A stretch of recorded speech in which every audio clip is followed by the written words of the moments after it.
Hej, og velkommen til en præsentation af Danmarks pt. Største BIM-model, baseret på det åbne IFC-format.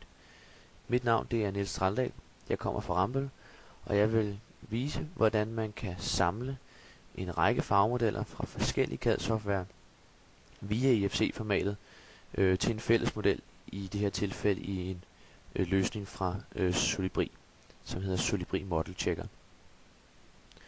Projektet, som jeg vil vise, er en koncert- og konferencecenter, som Henny Larsen Tegnestue i samarbejde med Rambøll og en række andre rådgivere er i gang med at projektere, som skal ligge i Reykjavik på Island, og projektet har en størrelse på ca. 30.000 kvadratmeter. Rambøll og Henny Larsen Tegnestue har begge arbejdet med 3D-objektorienterede modeller, og det har så skabt den her store BIM-model. Arkitektens model er skabt i Bentley Architecture og eksporteret til IFC-formatet. Og tilsvarende har Rambøll udarbejdet en model af konstruktionerne i bygningen. Det er lavet i Tekla Structures, og formålet med den her BIM-model det har været at være med til at certificere Tekla Structures til den nyeste version af IFC-formatet. Og derfor så har vi gjort meget ud af at tjekke og undersøge, at kvaliteten af konstruktionsmodellen har været i orden.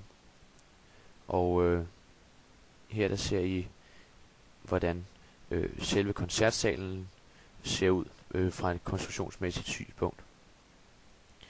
Vi har også hos Rambøll projekteret installationerne, og i en bygning som en koncert- og konferencecenter er der mange installationer. Det her det er alene ventilationen. Og kigger vi på rørene, så er det overvældende. Projektet er ikke færdigt endnu, så det er ikke alle rørene i bygningen ser her, men kun de rør, som er projekteret indtil videre. Tilsvarende har Rambøll projekteret elinstallationerne i bygningen, og det er man også mange af. Og det, der er interessant og nyt, det er, at tidligere har man også været i stand til at fremvise visualiseringer af det, man har tegnet i sine 3D-modeller. Men fordi at den her model er baseret på IFC-formatet, så indeholder modellen også en række informationer om de komponenter, som indgår i modellen. Man kan fx gå ind og klikke på en vilkårlig komponent, og under egenskaberne for den komponenten kan man finde ud af, at denne her komponent blandt andet er et krydsfelt, der er tilknyttet en DBK-kode, sådan at man har linket op mod sin mængdefortegnelse og sine beskrivelser. Og der er også informationer om bredden af den kabelbakke, som skal tilsluttes til det konkrete krydsfelt osv. Og derfor så er den her model interessant, fordi den indeholder langt flere informationer, end hvad vi tidligere har set, når vi samler modeller fra mange fag. Samler man alle de fagmodellerne fra både arkitekt, konstruktionsfolk og installationsfolk, så får man, hvad vi i hvert fald kalder Danmarks største BIM-model, baseret på IFC-formatet. Og modellen er måske ikke så køn i det her tilfælde, men man skal også huske på, at det her det er en analytisk model. Det er en model, som man skal bruge til at formidle sin viden og informationer om projektet. Dykker vi ned i kælderen, vil jeg lige tage jer en tur ind i et af teknikrummene og vise nogle af de mange egenskaber, som er tilknyttet her på komponenterne. Det man også kan se, det er detaljeringsniveauet. Det her er ret stort. Der er helt ned til de enkelte sprinklerrør. Og det gør det interessant, fordi det giver også en bygherre en rigtig god idé om, hvad det er for en bygning, som man er på vej til at få opført. Går vi en tur herind i teknikrummet og over til en blandesløjfe, så er det interessante ved hele kølesystemet i bygningen, at det er blevet gennemregnet i MagiCAD, og det vil sige, at MagiCAD kender en række informationer om kølesystemet. Og det interessante er, at de informationer er fulgt med over i IFC-modellen. Og derfor er konceptet, at alle de informationer, som jeg har til rådighed i min egen CAD-software, de er også repræsenteret i den fælles model. For eksempel kan vi begynde at klikke på den her simple repræsentation af en blandesløjfe, finde ud af, at det er en blandesløjfe, og også finde ud af, hvad det var, man havde tænkt sig, at den blandesløjfe skulle forsyne med i det her tilfælde formentlig et aggregat med af effekt. Og vi kan se, at det her tilfælde er 9000 watt. Og DBK-koden på blandesløjfen er 06, som indikerer blandesløjfen, og 02 for løbenummer. Og det vil sige, at jeg kan klikke mig frem og finde ud af, hvilket aggregat den blandesløjfe så forsyner, ved at gå ind og kigge på DBK-koden for et aggregat herover. Og den hedder så 01 til sidst, så det var ikke den. Men derimod hedder den her blandesløjfe 32.5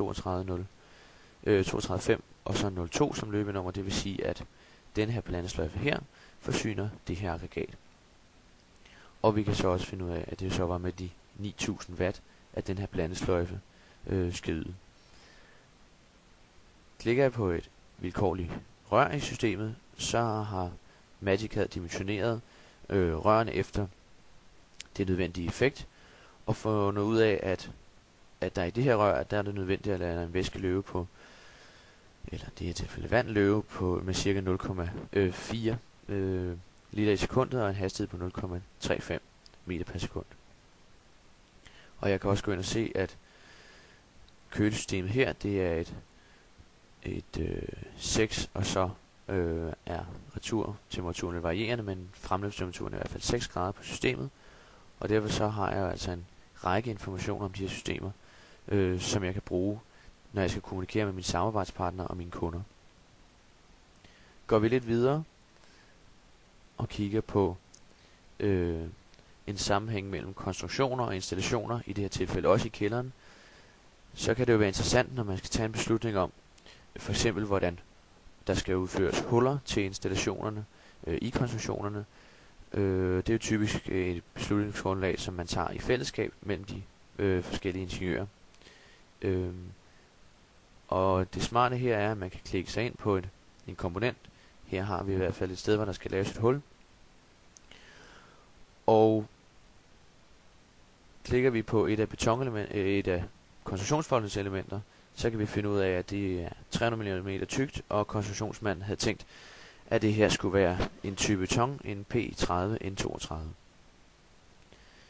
I installationssiden kan vi kigge på rørene, finde ud af dimensionen af røret på 110 mm, og vi kan også finde ud af, at der i det her rør løber 4,3 liter med en hastighed på knap 0,9 meter per sekund.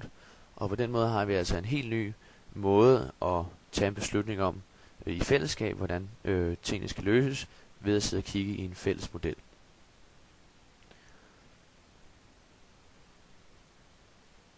Tager vi og for overskuelighedens skyld og kigger i et fast punkt ud på modellen, i det her tilfælde kigger vi så på arkitektens model, så er det tilsvarende med de øvrige modeller, sådan at alle arkitektens komponenter ved, hvad de er. Den her væg herovre er for eksempel lavet, eller arkitekten tænkt skal være lavet af beton og være 300 mm tyk. Og vi kan så bede om at få vist konstruktionsmodellen i stedet for, se om der er sammenhæng. Konstruktionsmanden havde også tænkt, at det her det skulle være 300 mm beton, så det var jo heldigt. Og yderligere kunne man forestille sig, at det var interessant også at have installationerne med i billedet, når vi kigger på den her ud fra det her synspunkt.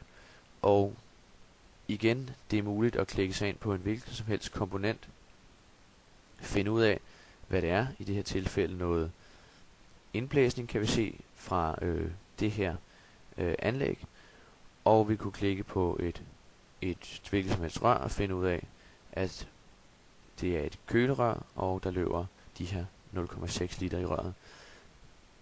Og derfor har vi altså en helt ny måde at samle informationer fra en række CAD-systemer og fra en række fag i en fælles model, som er tilgængelig for alle projektets parter. Og det synes vi er meget interessant og en måde, som vi forventer bestemt at arbejde på i fremtiden. Hvis du har nogle spørgsmål om den præsentation, som du lige har set, så skal du være velkommen til at kontakte mig på nlsc@ramboll.dk. Alternativt kan du besøge www.iaiforum.dk, hvor der er en række netværksaktiviteter i gang om brugen af IFC-formatet, og ellers så er det digitalebyggeri.dk en kilde til en række informationer om 3D-projektering.